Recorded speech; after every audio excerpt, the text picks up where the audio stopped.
Back. ఇంట్లో అయితే వరలక్ష్మి వ్రతానికి ఫుల్ సూపర్ అండ్ ఖుషిగా ఉన్నాం. సో ఏమేమి రిటర్న్ గిఫ్ట్ ప్యాకింగ్ ఏం చేసాము చూద్దాం ఈజీగా. సో ఫస్ట్ వచ్చేసి చిన్న పులిహార ఒకటి చేసాము. నెక్స్ట్ అమ్మాయిలకి ఇస్తాం కాబట్టి గాజులు మెయిన్. ప్లస్ ఇదేదో తెలియదు, మీకు ఒకవేళ తెలిసి కామెంట్ సెక్షన్లో కామెంట్ చేయండి.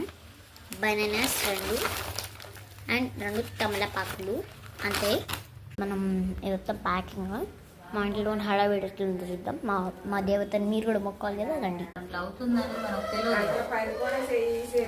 స్వీట్స్ అమ్మవారికి, ఇది అమ్మవారికి లంచ్ ఏదో ఒకటి.